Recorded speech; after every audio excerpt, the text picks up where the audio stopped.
So my name is Darren Hess. I'm with Weber Basin Water Conservancy District. I'm the Assistant General Manager over operations for the district. And so we'll talk about first a little bit about Weber Basin and what our service area is and what we do. So if we can bring the slides up, that would be great.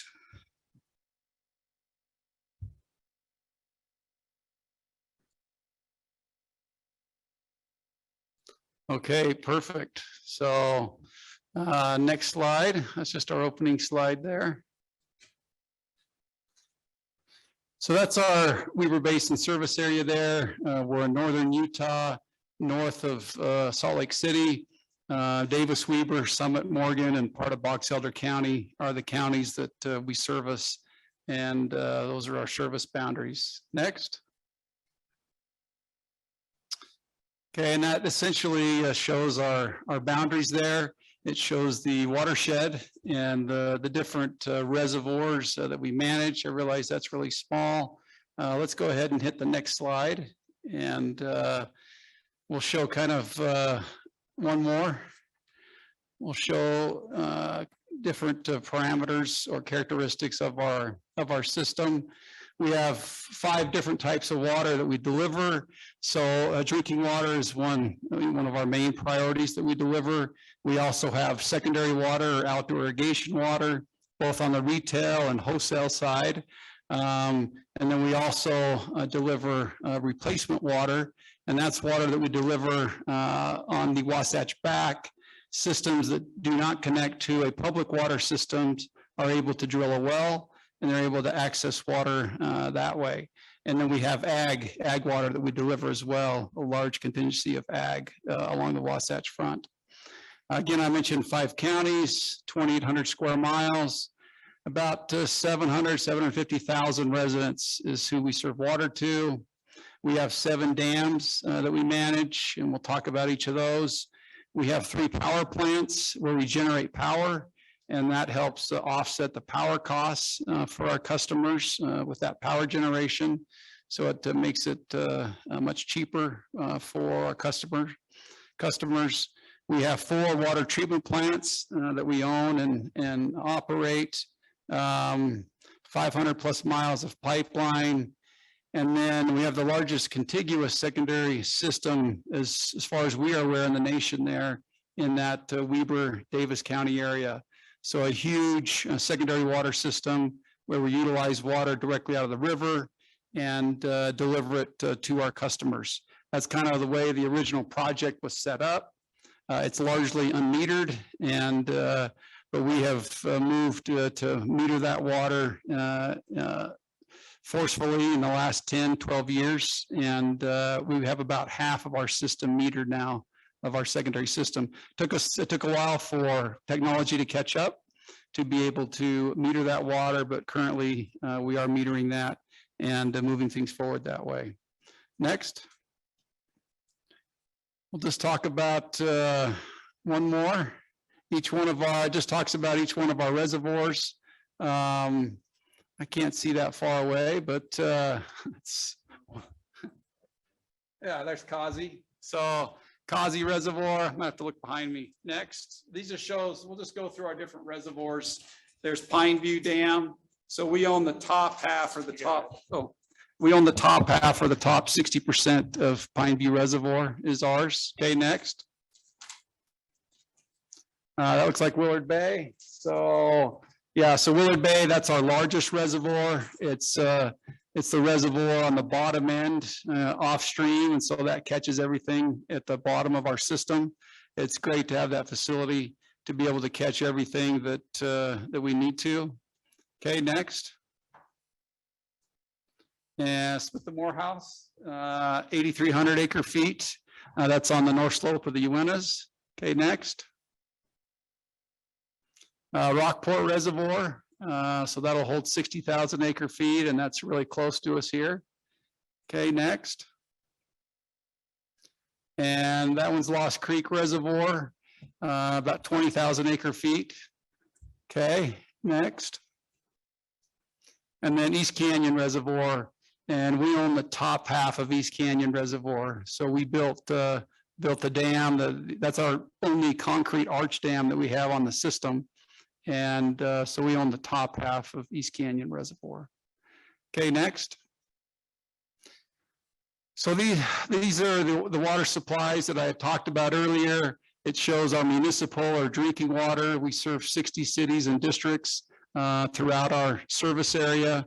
We also have industrial water to the refineries, Chevron, Compass Minerals, large,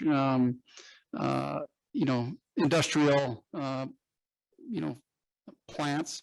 So also I talked about the large pressure secondary that we have along the Wasatch Front, both wholesale and retail, the 5 counties, and then the replacement water where individuals drill wells and they're able to extract water out of the ground. And what we do is we replace that water, or we release water out of our reservoirs, kind of the big bucket theory, to replace the water that they're pulling out of the ground from their wells.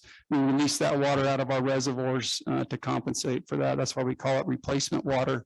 We're replacing that water that they're pulling out of their wells. Okay, next. Okay, so here we're talking about the master agreement and why the master agreement was necessary prior to 2010. 2013 is when the master agreement was signed, but the different agencies you can see are involved there. So Park City, Mountain Regional, many of which are at this table, Summit Water, Schneiderville Basin, and then Saunders and Summit County with a trilogy in there, part of Summit Water. And just in 2010, there were more than 20 lawsuits that folks were involved in up in this area, and many of which stem from, where to bring the next water supply into the valley. And then in terms of, different turf areas, who was going to pick up certain demand centers or areas in terms of demand. And so there was just a lot of issues up in the valley as a result of kind of turf wars as well. The governor and the federal delegation were involved and asked Weber Basin to be involved and help with this issue up here. Tried to create a unified approach for water supply in the system. We had a lot of meetings with those different agencies and difficult negotiations. It was not easy. I remember attending those meetings, and there was not a lot of talking from some of the different sides up there at the time. There was a lot of hard feelings amongst the agencies, and so much better now than it was back then. We also tried to establish minimum flows for East Canyon Creek to maintain the fishery that's up there as well. I know at times, even after the master agreement, things have gotten really low on East Canyon Creek, but we've had a good spirit of cooperation to try to help and mitigate or augment those flows in the creek itself. And all water retailers were existing customers of Weber Basin at the time. And so it made sense to move this direction. So next.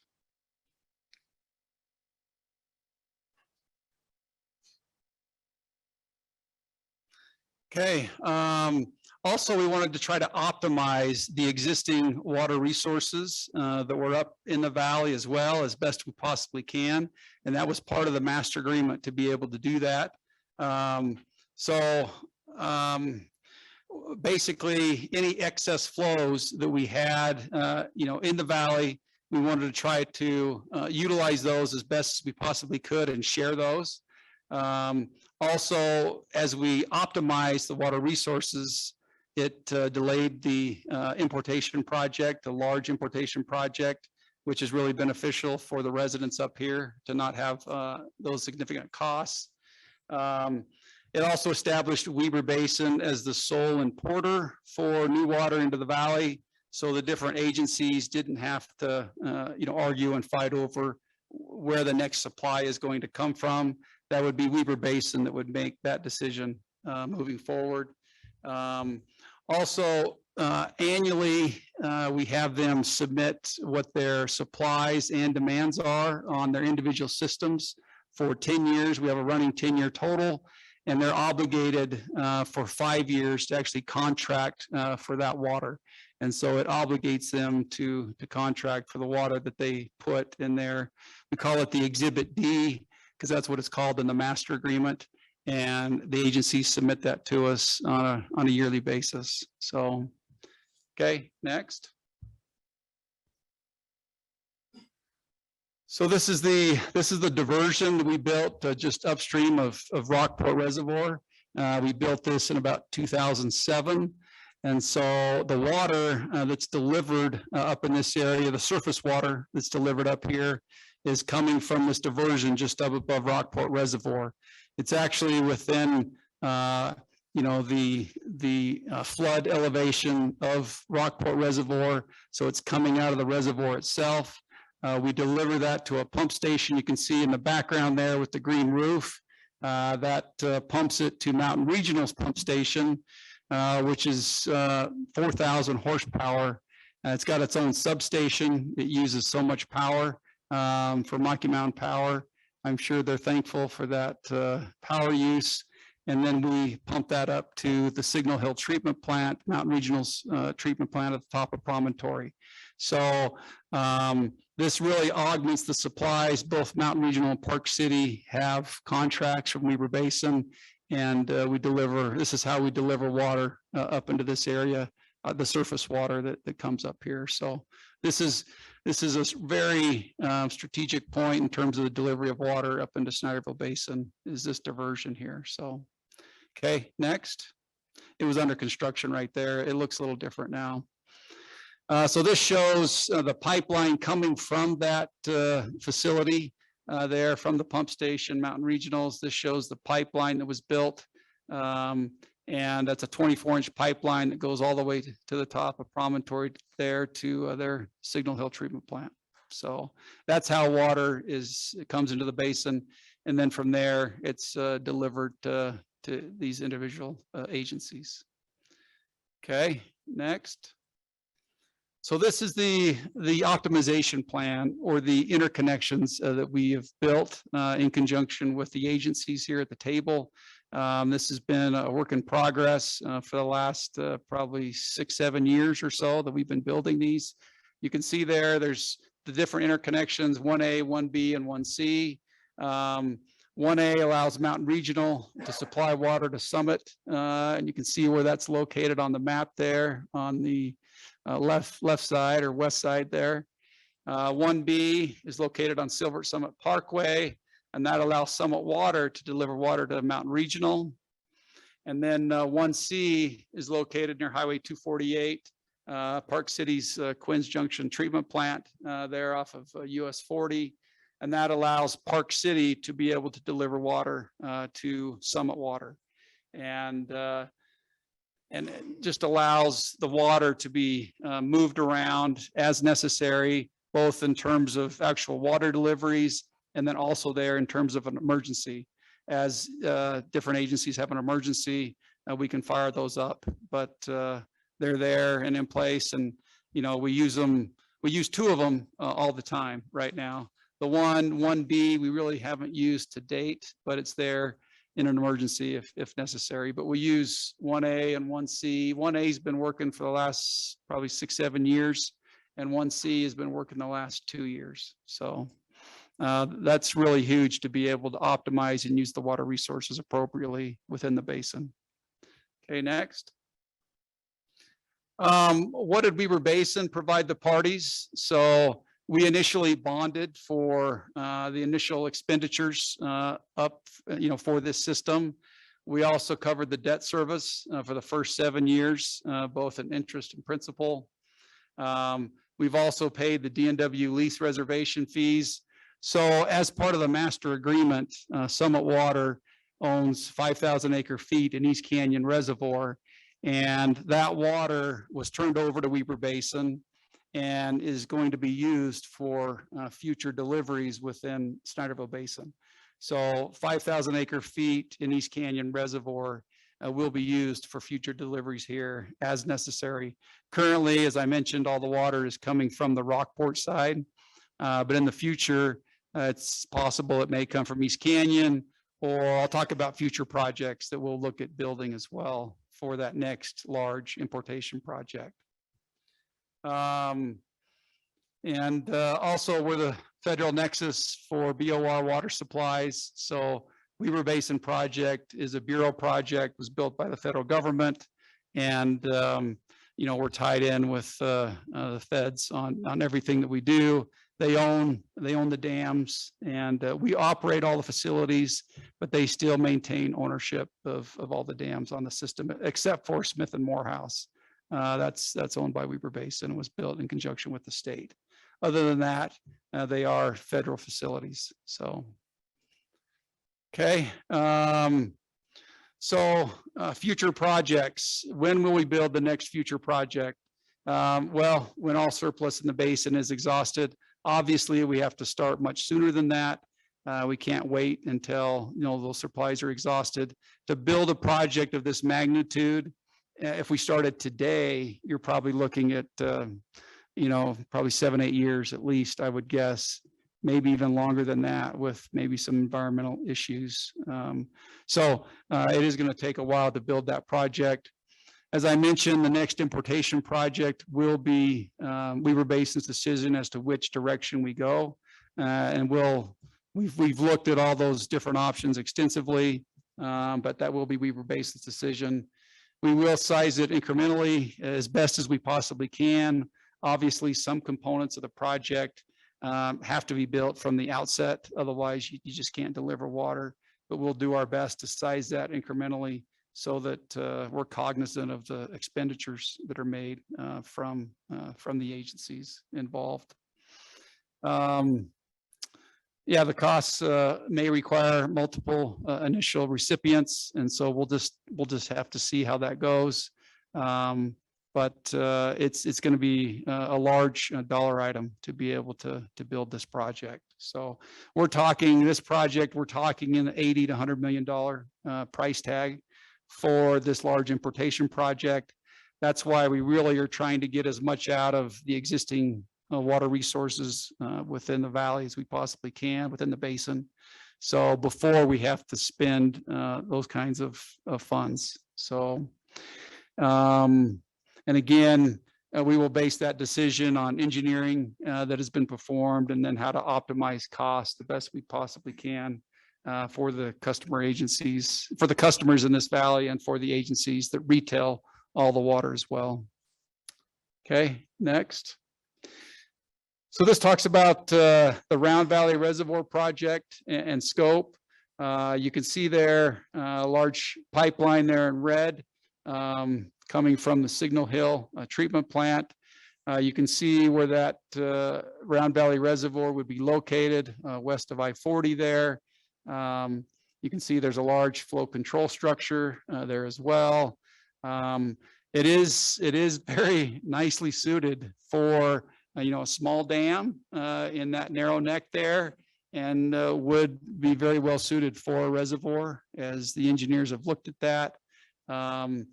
It would be nice to have storage up in the valley. It's as an engineer, I'm always feel better about having water close to where it's being delivered. And so from an engineering standpoint, that would be beneficial. But we realize, there definitely would be some issues on putting a reservoir located in that area, in Park City. There would be a lot of folks probably not wanting that located in that location. And Park City would have to be involved, obviously, for this project, and the cities would have to, the citizens would have to back this, because obviously it would be impacting, I know those are popular trails up there for mountain bikes and things. And I think if that reservoir could just appear all of a sudden, it would be one thing, but it can't, right? And there would be a long process to get that built. But this is one option that we've looked at extensively and would be a viable option if in fact the citizens wanted something like that in that area. Okay, next. This is the East Canyon Reservoir pipeline system. So this is a lake tap out of East Canyon Reservoir. You can see the red pipeline there. That would be need to be constructed still. You can see the blue pipeline is already in place and was constructed by Summit Water. So that is in place already. There would be a large pump station intermediate as well as a pump station at East Canyon. And you know, this would be a project that would come from the other side or the other reservoir. Sometimes it might be nice to have two different straws into the valley, one out of Rockport, one out of East Canyon, in case one of the others having an issue. Might be nice to have kind of a redundant supply, one on one side, one on the other. But this is definitely a project that we've studied extensively and could potentially utilize to bring more water into the valley. So that just gives you a little more parameters there. But okay, next. And then the last option is the Lost Canyon redundant pipeline option. So as I mentioned before, the diversion we have is currently upstream of Rockport Reservoir. What this would do is this would do a lake tap further towards the dam into the reservoir itself. We do have times when you have a surface diversion that flows during the winter. We have a lot of issues with slush ice that form, especially when it gets below zero up in that area. It can be difficult to operate that system with a ton of slush ice.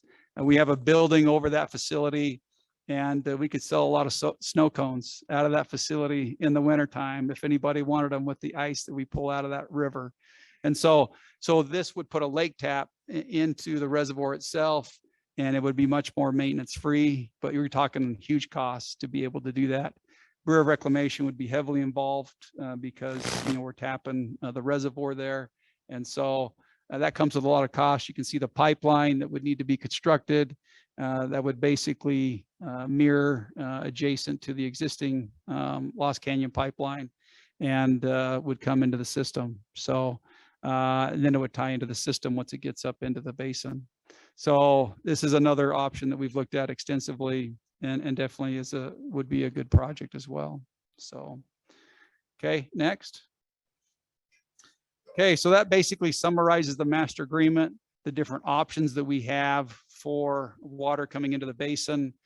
What this here is talking about, I want to just shift gears a little bit and talk about our drought contingency plan. Everybody's aware of the drought that we're currently facing and where we're currently at. I know this is a little difficult to see probably for you, but what this does is summarize each one of those blue dots is essentially our storage on June 1st on our system. And what we did with our drought contingency plan is we worked with different universities throughout the state, and we looked and modeled the dendrochronology or tree ring studies is what we looked at extensively. And we mimicked what the storage would be on our system based on tree ring studies back to 1400 basically, and showed the different drought periods. You can see there's some dots there. Maybe I'll point real quick. Here for the 1930s. So 1630s was a really dry period as well. And so you can see there in the Dust Bowl how dry things were. But then you can also see 2022 is the current year that we're in. You can see about where that would end up. That's I think showing about 320,000 acre feet in storage. Right now we've got about 295 or so total storage on the system in the Weber Basin drainage. And so we might be able to get a little higher than that. April was really good to us in terms of adding snowpack here for the last few weeks. So it's likely we think we'll be a little higher than that. And so, but that just gives you an idea of where we're currently at in terms of that you know, severe. We're in extreme restrictions right now, and you know, it'd be great if we could jump a category and bump up one more. And if Mother Nature continues to provide here, that's a possibility. So we'll have to see how things go. But really, we're looking at June 1st storage to figure that out. Okay, next slide. And then this shows the drought level triggers. Like I said, total storage going to be in that 320,000 acre foot range. You can see there we're currently in response level 5 for our drought contingency plan. And that puts us in the extreme category between 280 and 340. And the upper basin storage would be about 220,000 acre feet. And you can see right now that would be in the severe or response level 4. One more slide. And then when we worked on our drought contingency plan, we had a task force, we had a stakeholder group, and we worked extensively with those different groups. We had environmental groups involved. We had our industrial group involved, and we talked about where those restrictions should land when we're in a drought. And these are essentially what the task force and the stakeholder group had agreed to when we're at different levels of storage on the system. And currently we're in response level 5. That's why we have the 60% restriction on outdoor irrigation, 40% on ag, 60% on drinking water that's used for outdoor irrigation. And then we have a 10% restriction on drinking water. And so those are the restrictions that came from our board at the end of March when we made those decisions. And we've let our agencies know up in this valley that those are the restrictions moving forward. We definitely, want to be careful with our water resources, use them appropriately, but not make sure we have some water left over for drinking next year in case we're find ourselves in a similar situation. We definitely can't sell ourselves short in terms of drinking water supplies for next year in case the drought continues. So, but that's currently where we're at, and we're hoping to make a change and move, but that's where we're at. So, okay, with that, that's the end of my presentation. So.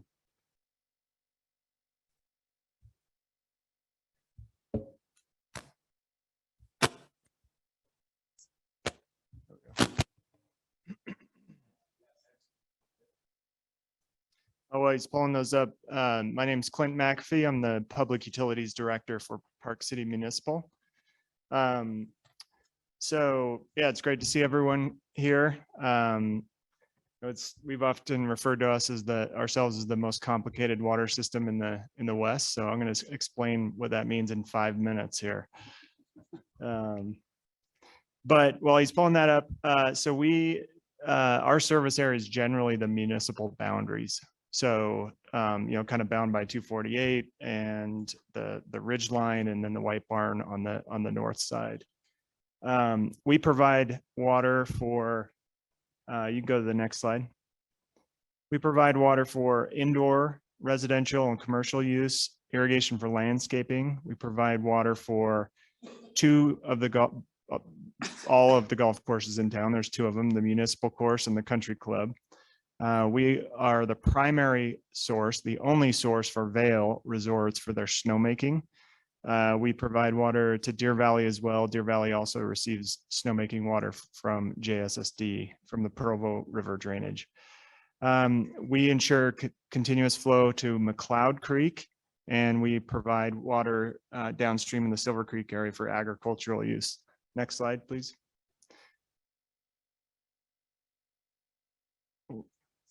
Okay. There's a different set of slides here, but we'll go with this.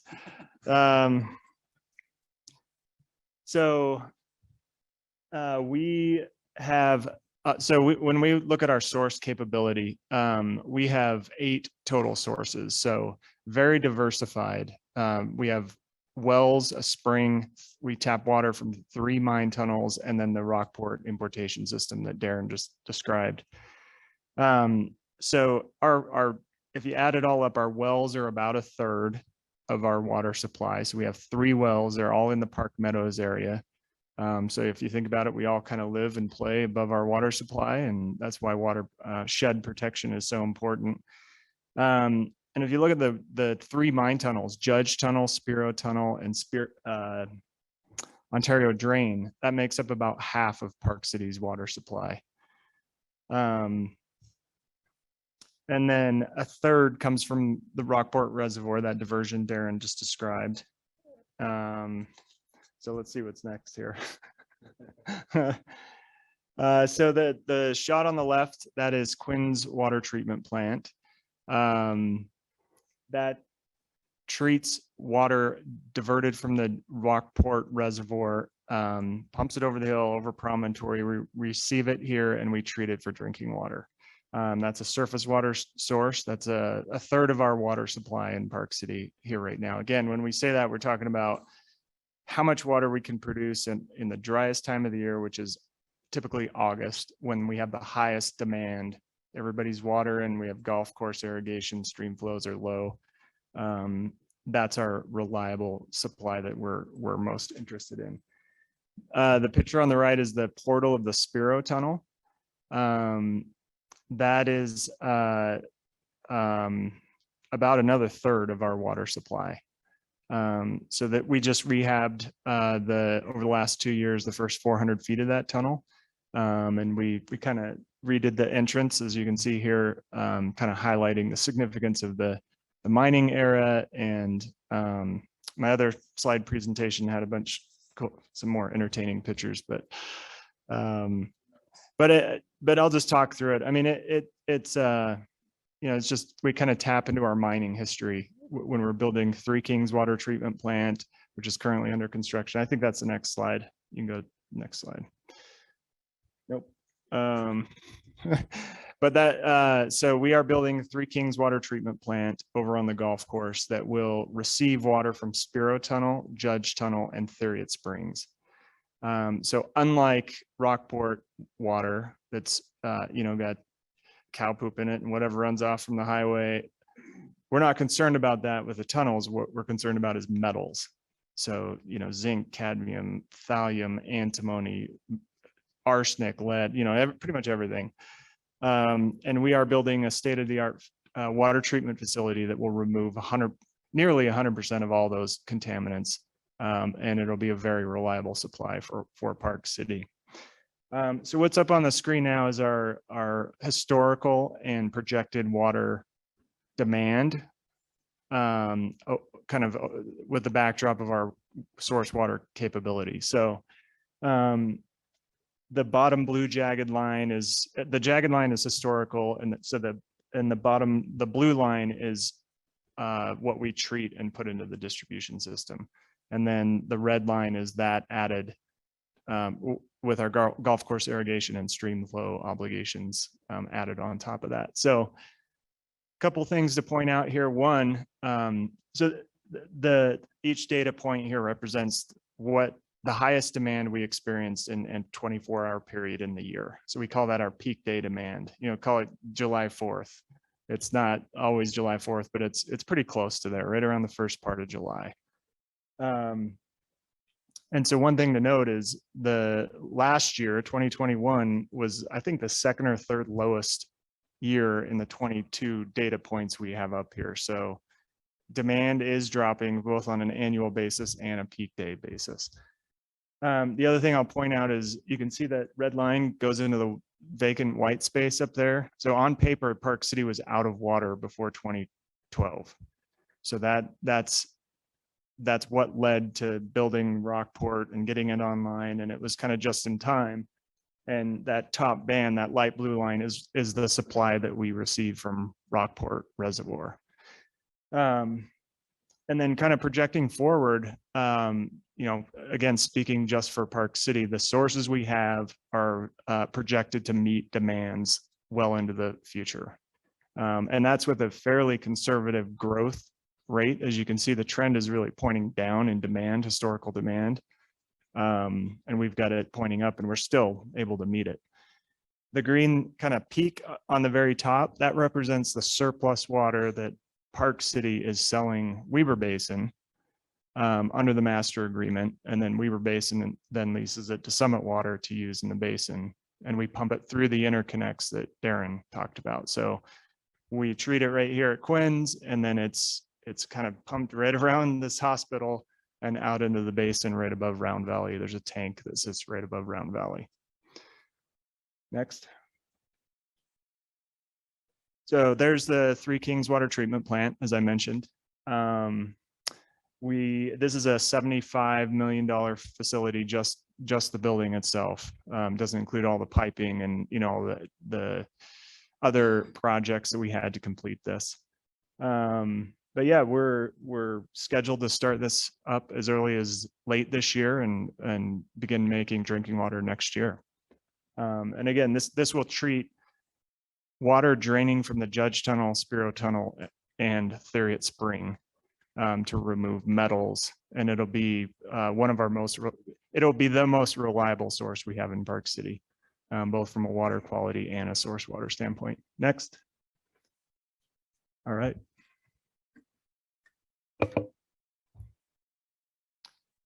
Hi, everyone. My name is Jason Christensen. I'm the Water Resources Manager for Park City. And I'm going to talk to you a little bit about our conservation program, our drought response in 2021, and our drought outlook in 2022. So we just wanted to highlight, first off, 3 of our most impactful water conservation programs. The first program is our tiered rate structure. The more you use in Park City, the more you pay per unit of water. So for our single family residential account class, the lowest tier is about $5 per 1,000 gallons. And then the highest tier is $30 per 1,000 gallons. So there's a financial incentive that we attach to conservation. Our next tool is our WaterSmart customer portal and mailer. So Park City is fortunate the community invested in metering for the city, and that metering includes hourly read data for all of our customers. So that read data is collected by the utility and then shared with our customer through this portal. The portal allows a customer to see their hour-by-hour water use. They can see how much an irrigation cycle takes. They can associate that with the cost. There's also some other things that customers can opt into. They can set water conservation goals, and then the system will send them text messages or emails to help them determine if they're on track for that goal or if adjustments are needed. There's kind of a water out of office feature where you can tell us, I'm going to be out of town for a month. We don't expect to use any water. And if the system sees any water conservation or water consumption during that period, it's going to shoot you a text, an email, or a voice message, depending on your preference. We also send out a mailer based on that data. So we aggregate all that data together and we group people with similar homes, similar occupancy, and similar yard size together. And then we compare those people. And so we send out a mailer that'll say, you know, compared to similarly situated people, you're using more water, you're using less water, or you're about the same. The third thing I wanted to touch on is just WaterSense irrigation controllers. It's something we recommend to all of our customers. It's kind of the low-hanging fruit for outdoor irrigation and potentially reducing water use there. It's a controller that connects to the internet and makes adjustments to your irrigation cycle based on the weather in Park City. And there's a great rebate available for that through utahwatersavers.com. Next slide, please. So that's part of a holistic water conservation program. We didn't touch on everything today. Along with some of our partners, we'll be distributing rain barrels this coming Sunday out at Quinn's Junction. We also encourage our customers to attend classes and educational events that are put on by our partner, Weber Basin. Next slide, please. One of the other things we do as well is focus on water loss, not up on the slide right now, but water loss is really an opportunity for the utility to talk the talk. So water loss is the difference between what we put into our system and what we bill out of our system. That's been a focus for us over the last couple of years. We've seen some great results from that. And we've got some excellent pictures of really sprayy leaks that we found. Feel free to email me if you'd like to see those at some point. So for our 2022 drought response, we're going to be requesting that where possible, the community limit their irrigation to 2 days a week. By ordinance, irrigation in Park City can occur no more frequently than every other day. We're also going to lead by example with city facilities. So there will be brown patches on the municipal golf course and different city maintained grass. It's not because our team doesn't want to keep that green. It's because they recognize the severity of the drought that we're in. And then we're going to enhance our level of communication. You're going to see, if you're in town, more communication from Park City.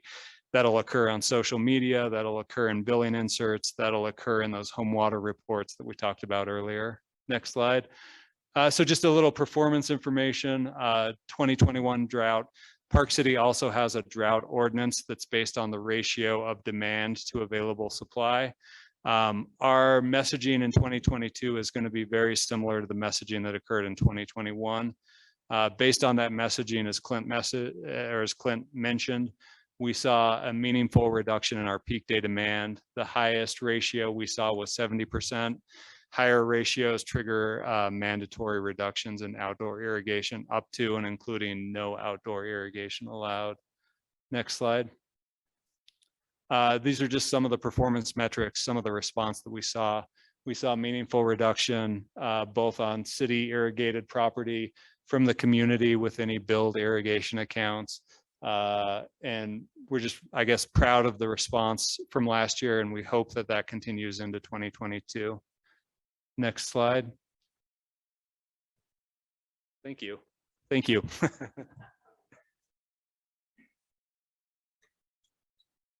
I'm Lisa Hoffman, Assistant General Manager at Mountain Regional Water.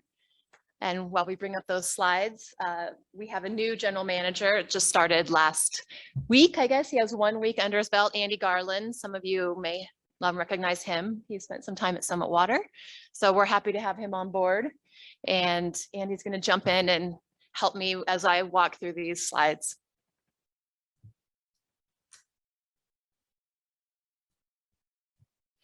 Just really quickly, Mountain Regional, just a little history, was formed in 2000. The Summit County Commission, now the County Council, formulated Mountain Regional Water, and that really was to help stabilize the water delivery in the Schneiderville Basin due to some failing water systems and trouble with delivery. So Mountain Regional, the county established Mountain Regional, could come in, stabilize that, and provide water service to the Basin area. Next slide. The service area is in the pink color there. You can see it's a little bit of a smattering all over the Basin area. That top left corner there is Summit Park. We serve up there. The bottom of the slide would be the Colony. So we go all the way to the south end of the Basin with the Colony. And then the far right side would be Promontory. And then the top portion of the slide would be Glenwild Preserve heading out to Stagecoach area. So we have about a 40 square mile service area, which is quite large. In that service area, we also have quite a bit of elevation change from our 6,000 feet elevation at Rockport, where Darren talked about we take delivery from surface water there, all the way up to the top of Colony, which could be at 9,300 feet. So it's pretty large and expansive. We have 39 pressure zones, and we have 140 pumps in 44 pretty remote areas. So you can imagine our operators, we'll talk a little bit about the staff later, but we have quite a bit of area and ground to cover. Some of our system metrics here, we are approaching 5,000 rooftops.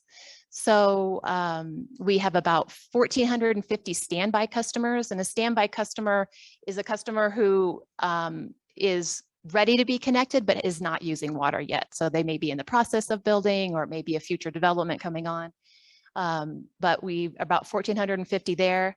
We talked about the 40 square miles. Like Park City, we also saw a drop in our peak day delivery. We did 6 million gallons on our peak day last year. And we also deliver 6,000 acre feet annually. In 2020 and 2021, we were about just over 6,000 acre feet. I'll show you a slide on that next. We are very interconnected, like Weber Basin discussed. Being part of this interconnected, kind of our original mission of Mountain Regional Water was to interconnect those systems. We have quite a bit of interconnectivity, and we have those emergency connections Darren talked about with the other water agencies in the area. Our sources are different. We don't have mine tunnel water. We do get about 50% of our source from the surface water from Weber Basin, and then another 50% or so from our ground wells. And we do have some of those replacement contracts that Darren mentioned. So we're fairly tied to Weber Basin as far as our water service contracts go. We do have one spring that we share in with Summit Water that also adds to that water source. Okay, next slide. So that 6,000 acre feet that I talked about, that bottom color there, that reddish color, that's our culinary deliveries per acre foot. And that was just over 2,000 acre feet last year. That blue line is our delivery, our secondary irrigation. That's the only secondary or raw water irrigation that we have, and that's to Promontory for their golf courses and some other irrigation needs. The green bar there is our deliveries through that Lost Canyon system Darren mentioned up over to Park City. And then that top purple portion is our delivery to Summit Water through the wholesale master agreement that Darren talked about. So Mountain Regional has had some surplus capacity over the last 6 to 7 years now, and we've been contracting through Weber Basin to deliver water to Summit Water. Next slide. This is a little bit of a busy slide, my apologies, but this is very similar to the slide that Clint talked about. This is our supply demand model. It's very similar. That red dashed line at the top shows our peak day source capacity. So this is basically where our peak day sources are. And then the little dashed line below, I know it's hard to see, I'm sorry, but the line below that kind of is where our peak day demand is. You can see there's a bit of a difference between the two. That would be our cushion in case we were to lose a source. We want to make sure we have redundancy in the system. So if something goes down, we can still provide reliable service to our customers. So then this is how we do all of our forecasting. So we too have kind of a demand curve that's gradually going up. We've seen obviously some significant growth in the last year, but we've known that was coming.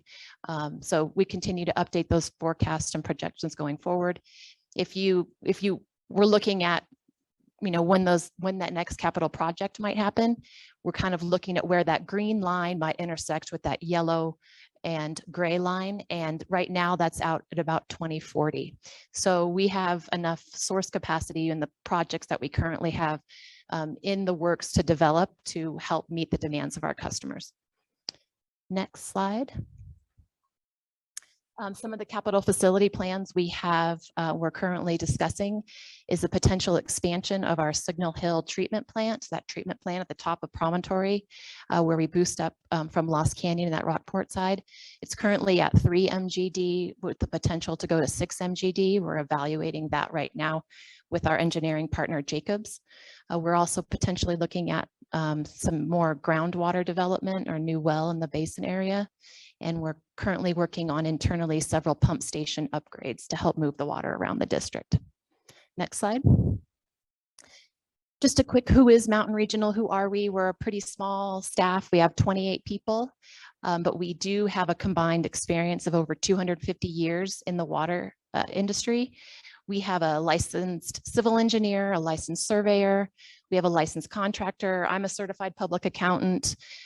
We have an MBA, and so quite a big breadth and depth of staff that we rely on heavily for our day-to-day operations. Next slide. Like Park City, we wanted to kind of mention our conservation initiatives. We over the last 3 to 5 years have been very focused on our water loss monitoring.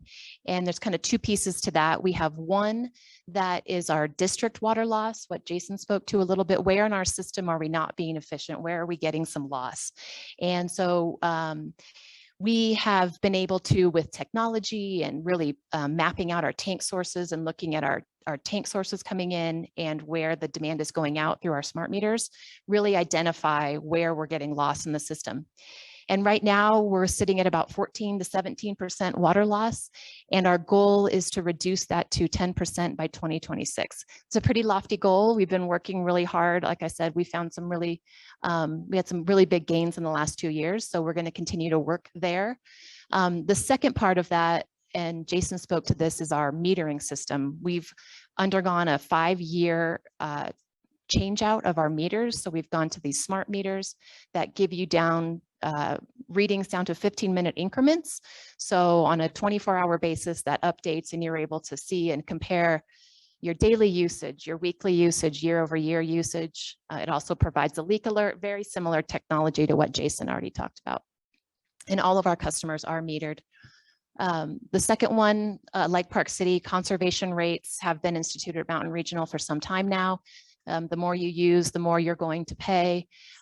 We have really seen a reduction from that tiered rate so that it is really an incentive to use less water. And by continuing that reduction, we think in the future with some of the obviously the drought situation that we're in, it also can help change the timing of capital projects. So if we're not needing to bring capital projects on as soon or as quickly or as large, it just helps reduce costs to our customers. The other thing that I think the district is very proud about, I'm very proud about, is we don't only talk about water conservation, but we always talk about energy conservation. It takes a lot of energy to move that water around from 6,000 feet of elevation to 9,000 feet of elevation. So Mountain Regional has always used a very unified strategy when we're talking about conservation, not only water, but also energy. We are analyzing pumping curves to always make sure we're pumping at the right rates. We are always pumping off peak when we can to make sure we're taking advantage of good power rates. We're also currently in the process of doing an RFP for a floating solar array on top of our pond at the treatment plant. And that would power our entire treatment plant, which is a huge benefit, as well as keep the algae down in our plant, or in the pond, and also help with evaporation. So we think that would be a huge benefit. We're getting the RFP out right now. It would be the first one in Utah that I'm aware of. We've seen one in Colorado and they seem to be working really well. We're also a partner in the counties and Park City's solar array farm out in Tooele. So we've joined in that effort as well. Next slide. We also have a drought response plan, which we adopted in 2021 following Weber Basin's release of their drought response plan. We are, as I mentioned, fairly tied to Weber Basin because of our surface water and replacement contracts with them. So our triggers are a Weber Basin reduction. If we get reductions from them, then that would trigger us to look at our drought response plan.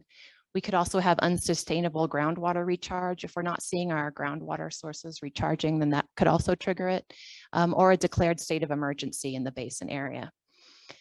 We have 6 drought response levels. Darren showed them earlier. Ours very much mirror that of Weber Basin's, the 6 levels.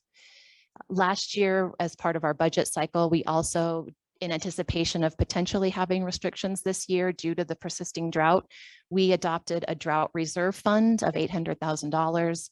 So in the event that we needed to have drought restrictions, and that would obviously lead to a revenue shortfall. So we didn't want our customers to have to bear the full burden of that. So we established this drought fund to help us weather that storm. Next slide. So in 2022, we did end up with drought restrictions, as Darren has mentioned. Our board discussed what those drought restrictions would look like for our customers at our last board meeting at the end of April. And we're following similarly to what Darren's asking for, a 10% reduction in indoor usage by our customers. We're asking for a delay of outdoor irrigation until June 1st. I think Weber Basin is saying May 15th. So we're just extending that a couple more weeks if people can. And with this cool weather pattern we've been in, and the temperatures and the precipitation we've seen, I'm hopeful that we can continue to have that June 1st target date. Twice a week watering, like Park City. Before, Mountain Regional had been on the every other day, but if we can cut that back to twice a week, that would be a 33% savings right there already.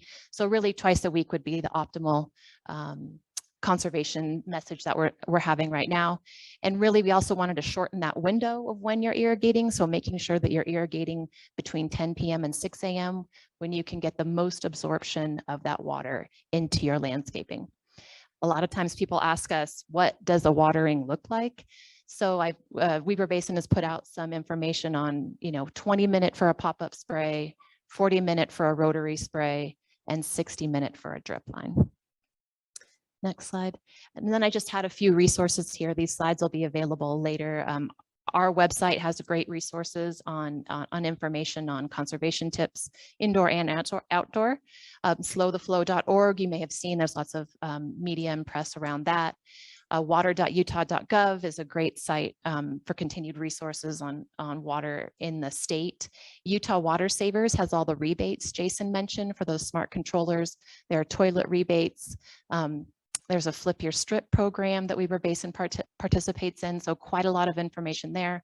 And localscapes.com is also a great place to get information if you're thinking about making some changes to your landscaping. That's it.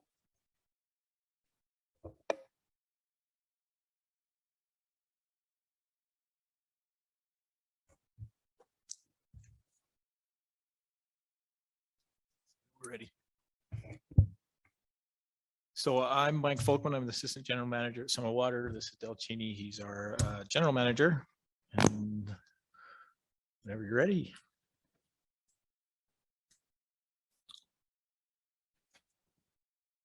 All right, next.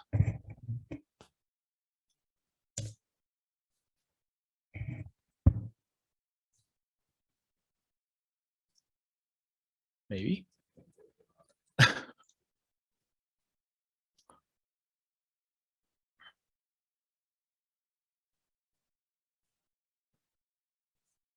So this is our service area in the light blue. You can see we service various residential and commercial customers throughout the Schneiderville Basin.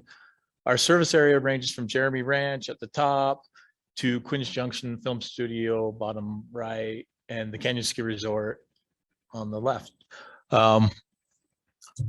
We service snowmaking to the canyons, the sports park, Trailside Park, etc.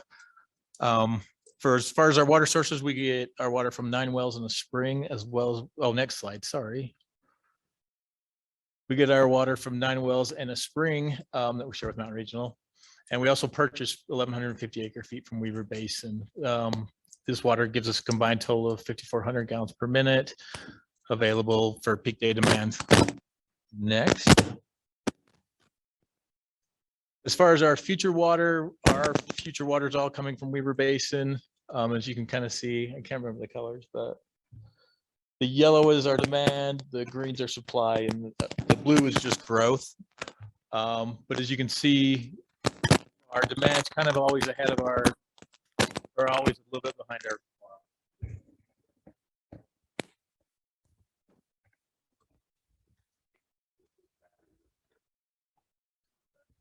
How's that? Does that work? All right. So we always try to get a little bit ahead in our predictions. So we have a little bit of a buffer in case we lose a well or a source. We plan on bringing in 200 acre feet in 2025, another 200 in 2026. And then we probably bringing on another 300 by the year 2030, which would give us a combined total of 870 gallons a minute for future growth, at least to get us to 2032-ish. As far as our top 3 conservation plans, I don't know if it's a blessing or a curse to go last because these guys all stole my thunder. We too have the smart metering technology, smart meters. We've switched everything over. We've been super impressed. In fact, next slide, if you could. In this chart right here, this customers, we saved them 9,000 gallons a day because we found a leak in their water feature out in the front yard. So it's a really useful tool. Our staff uses it to help troubleshoot leaks, notify people if there's issues with their water. I won't go a lot into that, but it saved us hundreds of thousands of gallons a year. We also see, next slide. We also see reducing water loss through identifying and repairing underground leaks is a major important part of our conservation program. We have trained staff and specialized equipment that go out and it actually listens for the leak and lets us know where it is. And we go through the system systematically, street by street, and just try to find these leaks. And our goal over the next 5 years, 3.5 years, is to reduce our water loss by 10%, which is for us is like drilling another well. So very, very cost effective for us. Our third one is just education, and we actively promote conservation from our website, social media, mailers, and any contact we have with customers. And then we've also found out that a lot of our customers use landscape contractors to set their timers, and they really don't even know when they're going. So we've reached out to some landscapers and kind of informed them of how much water our customers have available, what our watering schedule looks like, and anything they might need to help them. Next. As far as responding to the drought, last year we implemented a twice-a-week watering schedule with no watering on Sundays, and the Sundays gave our sources a chance to really rest and get ready for the next week. We saved 20% over water use over that season, which really helped us a lot. Our sources are looking pretty good, to be honest with you. Next year, we plan on continuing the same thing. We're just gonna twice-a-week watering, Sundays off. If we need to, we could go to once a week. I don't think it'll be necessary. And we're going to kind of watch a little closer to the people that are abusing. There's those people that always break the rules. And so we're going to be a little more tough with those guys. And that's a bit about it. We want to thank our customers though, because they really did stand up and do a great job and just cut our water use way down. So thanks.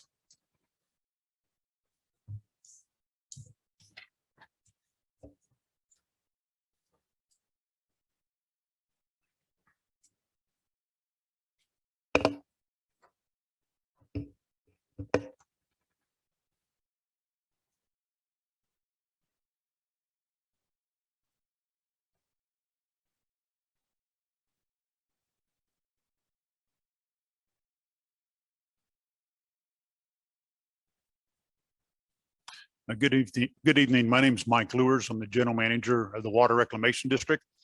As you've heard tonight, there are 3 major water providers in the Park City, Schneiderville Basin area, with Weber Basin providing additional water. When it comes to wastewater or sewer service, there's only one of us. Next slide, please. So who are we? We are a special district, much like the fire district or rec district. Our sole purpose in life is to protect human health and protect the environment by collecting wastewater and treating it and then discharging it back into our local streams. We are governed by a board of trustees who are elected by you. Next slide. You may have seen this flyer in your bill recently. We are trying to educate our customers who we are. We took a survey last year and about 25% of our customers think that we provide water. We do not. We collect what you flush. Go ahead, next slide. So since we are the only wastewater provider for the Park City Schneiderville Basin area, we cover all of those areas that you've heard previously being covered by the various water companies, everything from Promontory to Summit Park to Deer Valley. We have over 300 miles of pipeline, about 10 pump stations, 7,000 manholes, and our collections department collects all the wastewater and then sends it to 2 treatment facilities, one located at Jeremy Ranch and the other kind of back behind Home Depot. And on screen here is a representation of the entire Park City Schneiderville Basin area that we provide service to. Okay, next slide. So this is our Silver Creek facility, which we rebuilt 2 years ago, and we increased the level of treatment to tertiary or advanced treatment so that we are now removing nutrients like phosphorus and nitrogen and those type of things to protect not only Silver Creek that we discharge into, but also it flows all the way down into Acre Reservoir. Next slide. Our East Canyon facility located in Jeremy Ranch, currently discharges into East Canyon Creek, which you see in the foreground. This facility serves approximately 2/3 of our service area. So if you're in the Park City area, it basically serves everything west of Main Street, all the way down through the Schneiderville Basin area, including Summit Park. And it's located back behind our main offices in that area. Next slide. So East Canyon Creek, I want to talk a little bit about, because it's a thing that it's a situation that has developed over the last 30 years. East Canyon Creek was a blue ribbon trout fishery at one time. It contains some of the native Bonneville cutthroat trout, and it was at one time a beautiful stream, and it still is a beautiful stream, but it does have some problems that we all need to be aware of. Next slide. Because we all moved here, we use the water from the wells and the mine shafts and the springs, and East Canyon Creek can dry up at times. This is a picture from a number of years ago when we had a large fish kill, and it's because the people that own the water rights exercised their legal right to use that water, and there was nothing left. East Canyon Creek, as I say, does not have a protected base flow, so that if you have the water rights and you exercise those rights, the fish will die. And it's because we all moved here and we need that water for culinary purposes. Now, as Darren from Weber Basin mentioned, the master agreement addresses this, and we've had a rough time the last couple of years because we've had a drought. But I'll have to give kudos to the water companies who are sitting to my right here, because when we get down to these critical low levels, everyone has really stepped up, and we've avoided some major fish kills. Next slide. This is what happens when we don't work together, and this happened many, many years ago. We've avoided that problem because when we talk to the water companies, even some of the golf courses, and we say, hey, we're at a critical stage, we need a few extra gallons of water to help protect the fish, everybody has stepped up and helped out. You know, what's going to happen in the future, we don't know, because as we all know, the drought conditions, climate change, whatever, any way you look at it, there's less water in our local streams. Next slide. So because of these low stream flows, and because of all the pharmaceuticals that our customers take, we have had a problem with the cocktail of drugs coming down the pipeline. Even though we have advanced treatment, our treatment plants were never designed to remove pharmaceuticals, nor are we required to even study them, much less remove them. Next slide. Since our treatment plants do not remove a significant portion of the pharmaceuticals, they end up in our local creek. We've been researching the impact of these pharmaceuticals for some time now, and I can talk to you more about that if you want to know about the research that we've been conducting. Next slide. One of the things we have done, though, is we've gone out and we've sampled the blood of the fish that live downstream of the treatment plants, and we can tell you what levels of pharmaceuticals are in their blood and in the flesh, and give you some idea of the impact of the pharmaceuticals. The biggest concern we have right now are the estrogens, and they potentially can turn a male fish into a female, but we have not seen that happen. But we do anticipate that in the future, as the amount of wastewater that we treat continues to increase, that we'll have to treat for the pharmaceuticals, and that'll cost a significant amount of money. Next slide. Another thing that we're researching are microplastics. Wastewater is a major source of microplastics to the environment. About 1/3 of the microplastics in the ocean come from wastewater, and that is because we all wash our synthetic clothing, and that ends up in the wastewater. A typical load of laundry contains about 700,000 microplastic particles. Next slide. So we're a basic service provider. We do not control growth. We respond to growth as it's approved, and it's our job to keep up with that. Sometimes we have to expand our treatment facilities to meet that need. Next slide. So we have a project underway to expand the Jeremy Ranch facility. This is a $110 million project. This does not include increasing or improving the level of treatment. We've already done that. This is strictly adding capacity for new growth.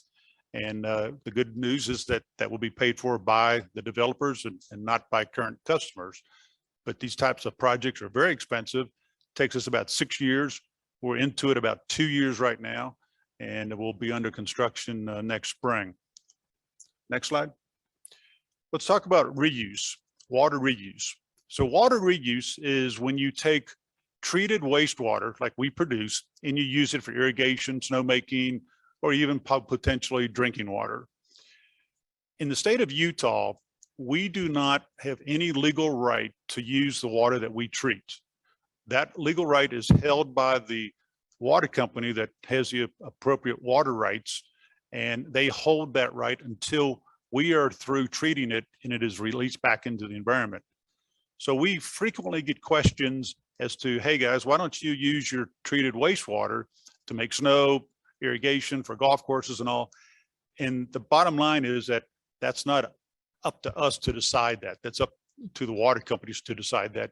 And we are talking to a couple of water companies that are looking into reusing water, but reuse in the state of Utah is controlled by the underlying water right holders and not the wastewater provider. Next slide. So I invite you to take a tour of the wastewater treatment facilities. I'll be happy to give you a presentation on pharmaceuticals, microplastics, and all those types of things that we are dealing with. And we certainly appreciate all of you attending this evening. Thank you.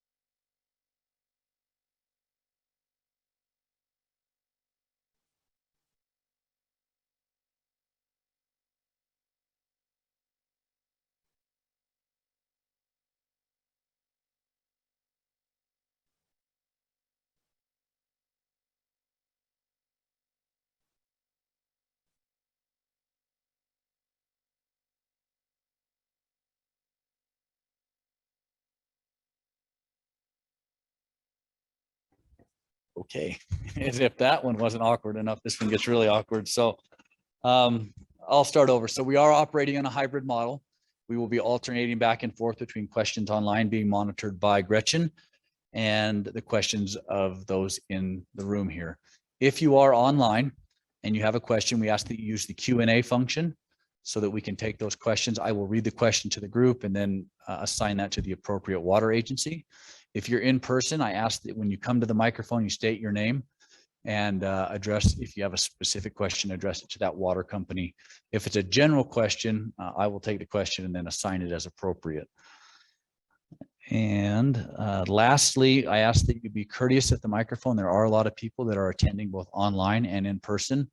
So please make your questions concise. If it is a question that can be addressed offline with that individual, and it gets to a point where it might be best suited to continue that conversation offline, we might ask you to hold the rest of your thoughts and then address one of the water purveyors after the meeting so that we can make sure we get through everybody's questions. So with that, I think we will start in the room. The microphone is centered. Again, state your name and go from there. So yeah, I think go ahead and jump up.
So I'm Del Cheney. Thanks for your question. Our system's kind of unique in the sense that you're a shareholder and all shareholders are treated the same based on the share that they hold.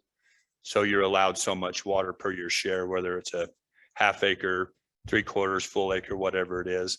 And so a few years ago, they implemented, because of people like yourself that tried to conserve. So what they did was they figured out, they did a rate study, and the rate study showed what it would cost to operate the water system. And they implemented a pump surcharge, which actually was the cost of the water that you used.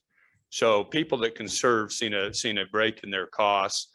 The people who didn't conserve seen an increase in their costs by that pump surcharge. So because of the way it's the bylaws of the company and the structure, it's hard to just give anybody or make certain changes without board approval or a vote. I understand all of this, and my objection, or it's not really an objection. I'm not saying that we should get a lower rate because we're using less water. Sure. That's understood. We knew it when we bought. Sure. What I am saying is I think there should be some incentive for people to change from having grass to xeriscaping and any other things that they are doing, particularly to save water. And that's why I'm addressing all of you, because it's not just Summit. Sure. It's that I feel there should be incentives for people to really do the right thing. Besides saying just water twice a week, make it so if you're willing to put out expense that you're not going to water at all, or you're going to go to a drip system that just has a few shrubs, that you encourage people to make this investment in all of our future. Yeah, and that's a good question for everybody, for sure.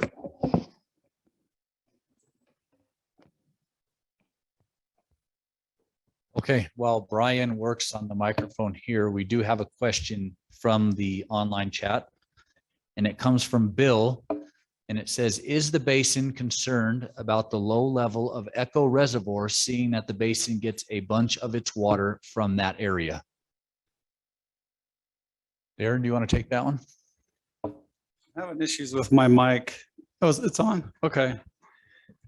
So, yeah, I tried to listen to the question when I was fighting with my mic, but Echo Reservoir.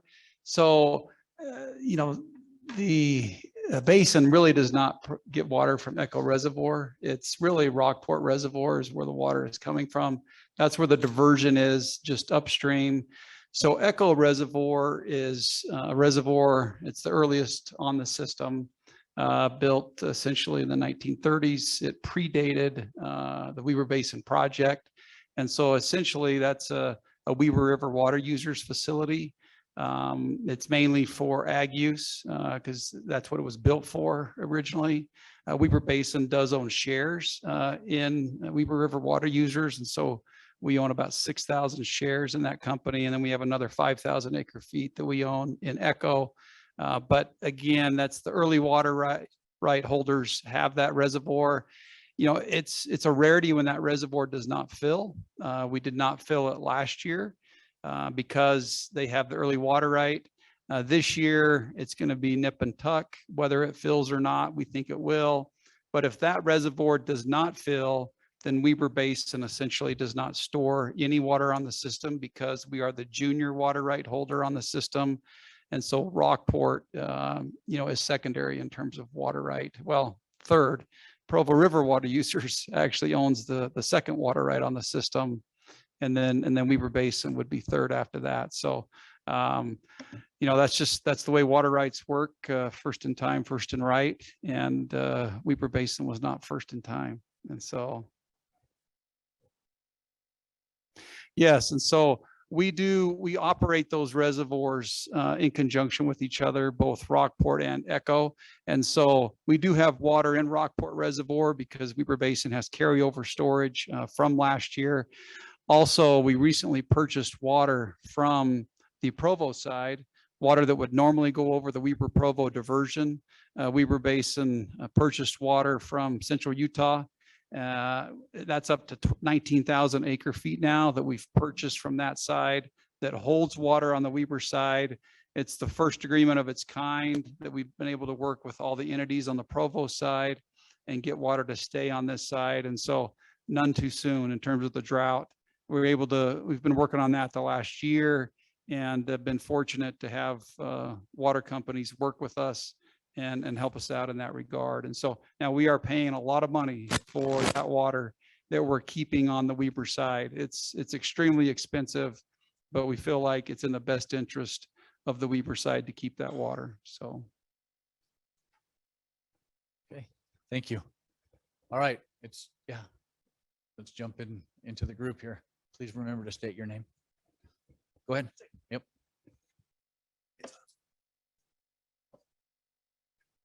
I'm Barbara, and I just wondered from everyone, like a lot of the water comes from wells. Are we worried? Are you seeing groundwater levels change? What's the recharge of groundwater? Since a lot of it's surface, but kind of what's happening in general there.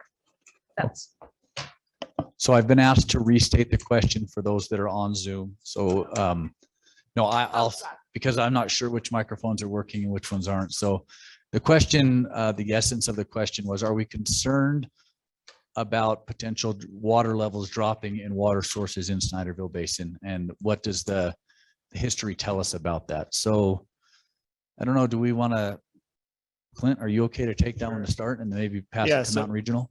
Sure. So yeah, we just a reminder, we get about well, I can't remember the percentages, but we have 3 wells in Park City and 2 mine tunnels, which are basically horizontal wells.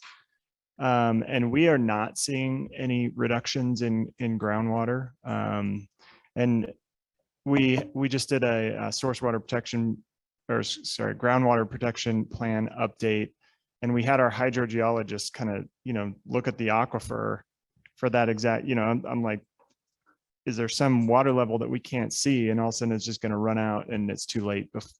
When we see it, it's too late. And he, just based on the local geology is not concerned about that. We're not seeing it in the data. We're not seeing any major reductions, unusual reductions in the tunnel flows. Those are directly correlated to snowpack, how much water we get out of there. So yeah, and I'll just echo, we don't get water from the local reservoirs, but when I see them, I think it's just a reminder that, there's a strong likelihood that we will see less water in the future, less snowpack. And I know everyone at this table is thinking about that constantly. Sometimes at 2 a.m.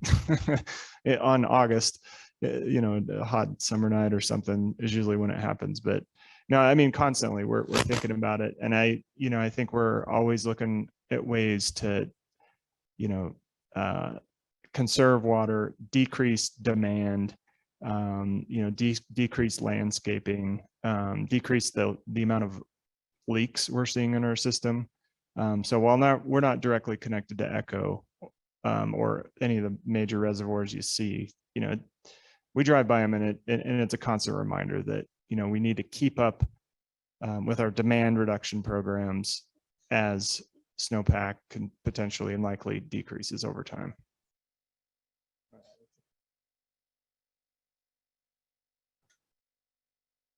I'd echo similar to what Clint said. We, while we have seen some decreases in our well production, it hasn't been significant. We've continued to monitor it very closely. We actually have hired a hydrogeologist and we're doing a whole groundwater management plan this year so that we study all of our sources. We're making sure that we're appropriately using those sources. So we are in the middle of that right now, but we haven't seen any areas to be very concerned at this point. I did want to touch on your question. I really appreciated about the turf removal and potential for rebates. And we have started to study that as part of the drought reserve funds that we put in place last year. We have potentially set aside some dollars there to help incentivize people to take out to remove turf. Just with the reductions that we're seeing this year and potential revenue shortfalls, we're just managing how best to use that between maybe revenue we need to use there or the potential for using that for a turf removal process in the future. For sure. Summit. Yeah. Yeah, I'll just add to that. We're seeing the same thing. Like Clint said, it's a constant reminder when you drive by the reservoirs. You know, what's happening on top of the ground is obviously happening underneath the ground. So, you know, it takes a lot longer for a well to recharge. Rock under the ground can go a long ways, where in a reservoir you see it right there. Some of our aquifers, you know, go all the way into Park City from Jeremy Ranch, and all through the basin. So they're big storage areas. The water doesn't travel through the ground as quickly as it does on an open storage, but yeah, and when we monitor it, you know, every well has been given an allocation to how many connections or gallons per minute can pump without drawing it down, and that's kind of where we set ours at. So even though in the peak time of the year, we'll see it drop because you're pumping a little harder, but it recovers, you know, throughout the mild part of the year. So we always see it come right back up. By this time of the year, they're all full and ready to roll. So yeah, and I just kind of look at it as, you know, what you see on the top is kind of what's going down below. Okay, thank you. The next question comes from one of our online individuals, and it's from Holly McClure. And she says, thank you so much for taking the time to put this presentation together. It's been extremely informative. My question, what impact does the governor's declared state of emergency have on the agencies presenting today? So I think let's just start with Weber Basin and just quickly work our way down as to how you're addressing that emergency declaration from the governor. Yes, so I think, you know, with the governor jumping on board like that and declaring that, it really helps us with our current drought contingency plan that we have in place, the water restrictions that we currently have in place. We're able to let them know that the governor is on board as well.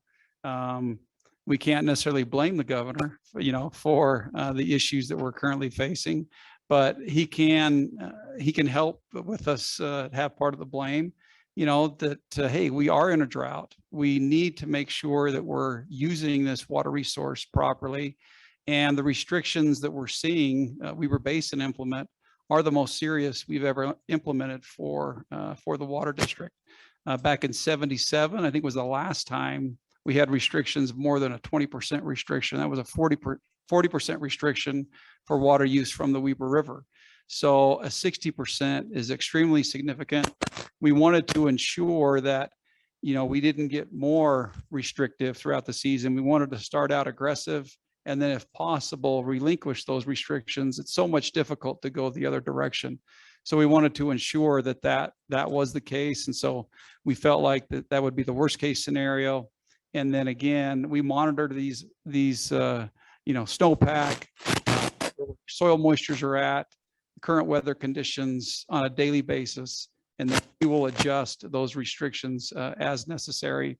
But also potential funding is something else that drought funding, that it opens it up when the governor declares that state of emergency. So there might be some resources there available to us as well. But I think it really points the picture to the public that we are in a drought and we need to make sure that we're being wise with our current water use. So. I think from Park City's perspective, I echo a fair amount of what Darren said there. I think it makes the conversation with our customers easier. And it also just highlights that we're all in this together. So the choices that we make in Park City have an impact downstream on the Wasatch Front. And this is a serious drought that's impacting not only our customers, but agriculture and people throughout the state. So it just makes having that conversation a little easier. I don't know if it makes the conversation any easier because we're accustomed to green yards and everything, but yeah, this is not an individual water company problem. This is something that the state of Utah is facing, and we are following Weber's lead on that. And we don't know if next year we're going to be in the same spot or a worse spot. So we're trying to preserve the resource that we have.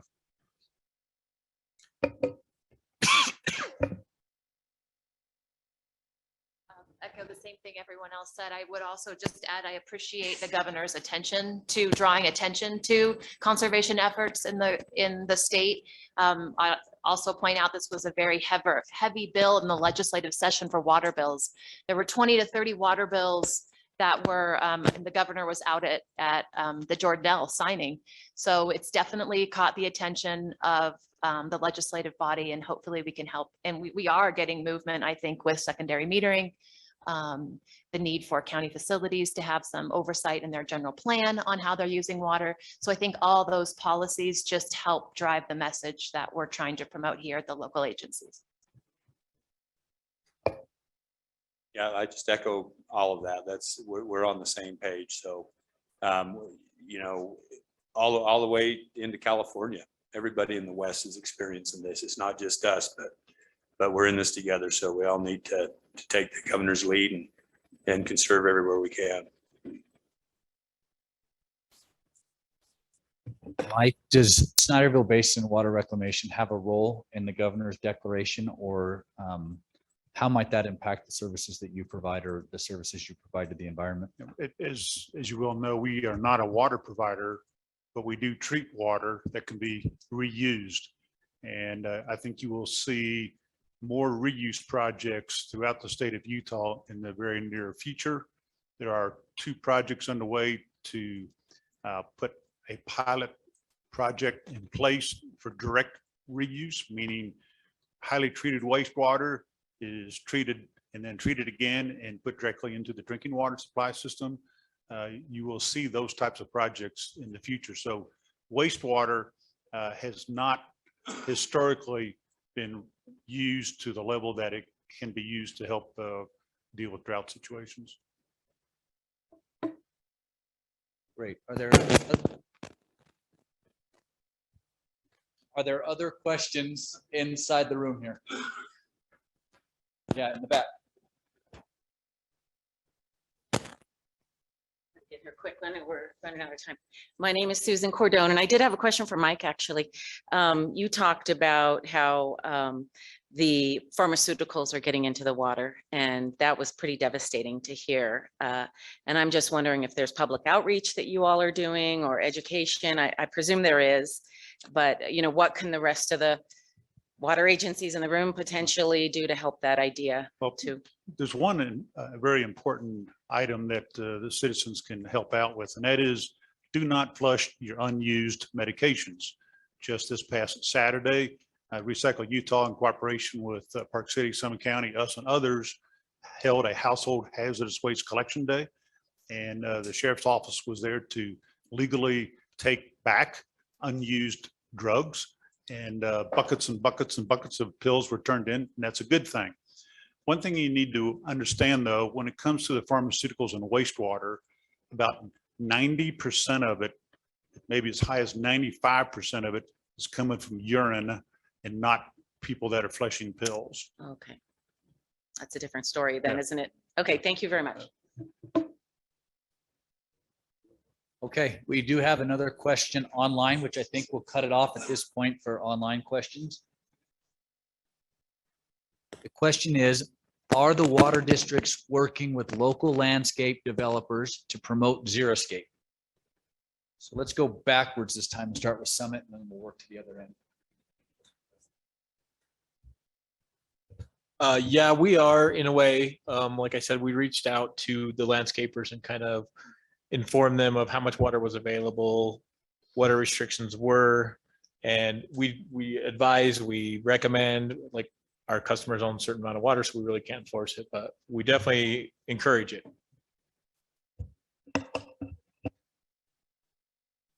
Mountain Regional is also reaching out to our HOAs in particular. We're actually meeting with Promontory HOA on Thursday, and that's to kind of inform those residents, and they've made some changes in their actual policy on what they're going to allow in those HOAs.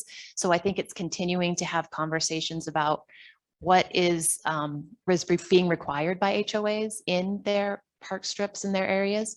So I think we need to continue those conversations. We're starting those to make sure that we can get that visibility out there, and some of these practices that we haven't had to implement in the past, but we can now make these kind of part of our future going forward. One of the planning commissions is also addressing this. The HOAs and other entities right now are bound by some of these landscaping rules. So it sounds like from a governmental standpoint, that's also being changed, which will be helpful. Yeah, and I'd echo what our partners are saying up here. We also have a good working relationship with the property managers in Park City. We find they play a large role in landscaping and what it looks like.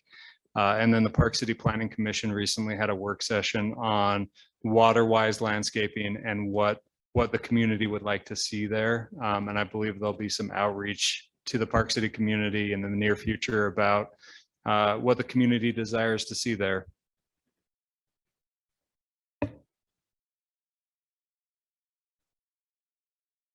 So Weber Basin has been really concerned for a long time about the amount of turf that's been going in new landscapes. And we've been, as I mentioned, we service about 60 different municipalities and water districts along the Wasatch Front. We wholesale water to them.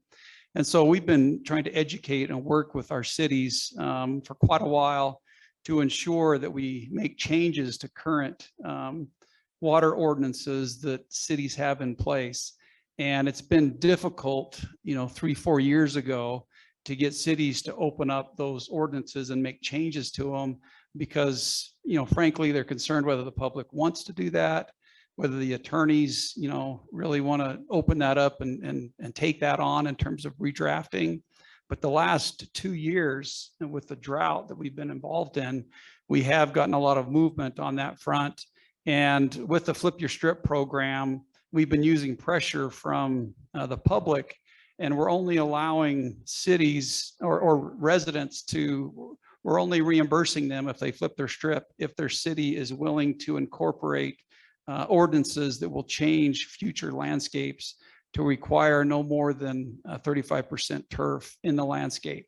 Obviously, there's a lot of landscapes going in that are doing more than that, but we're trying to have the public put pressure on their cities to ensure that it doesn't make any sense to remove turf over here and just put it on these new landscapes. It just doesn't make any sense.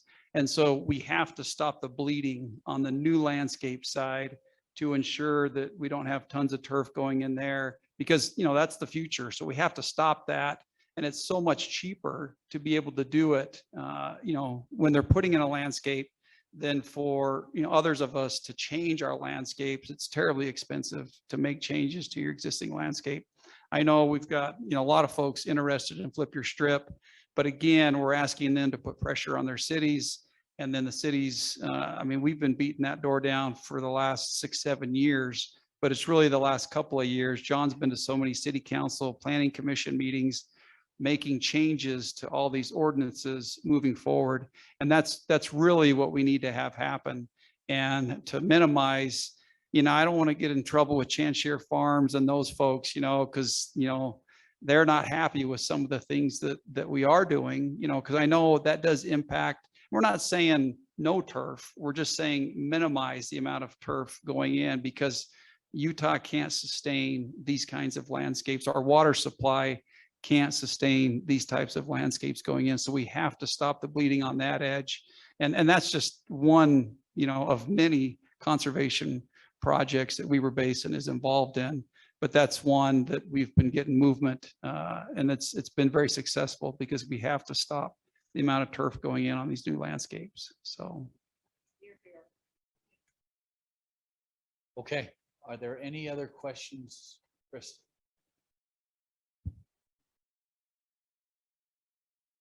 Hi, I'm Chris Robinson. I'm on the Summit County Council.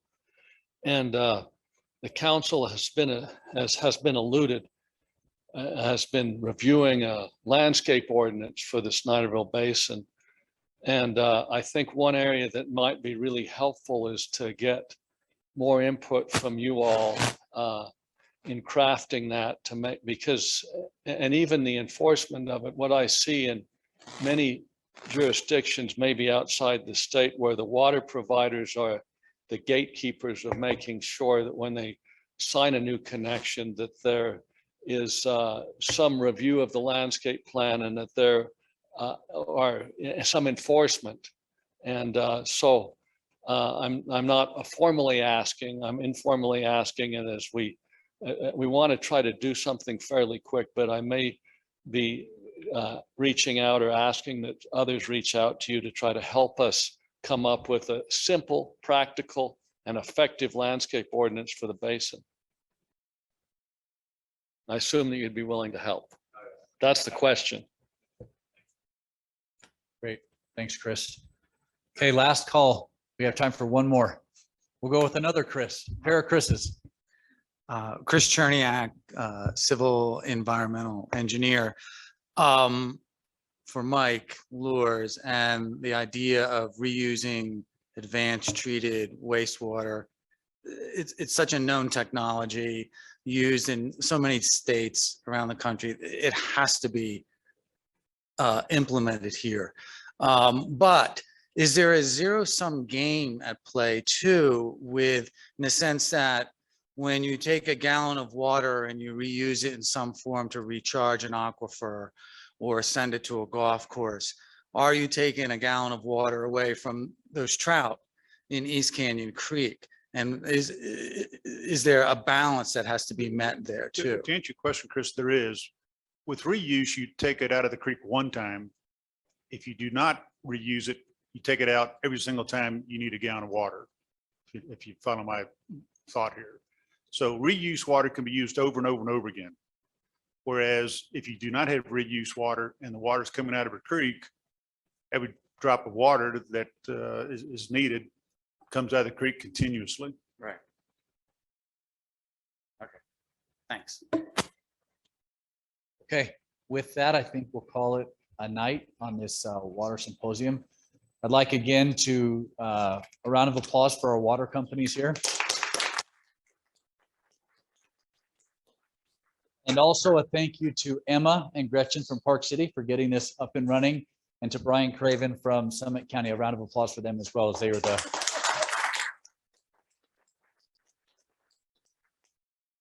and the water purveyors, the water companies will be around for a little bit as we exit and clean up. So if you have a specific question, feel free to engage them at this point. But thank you for coming out tonight. Drive safely and have a great night.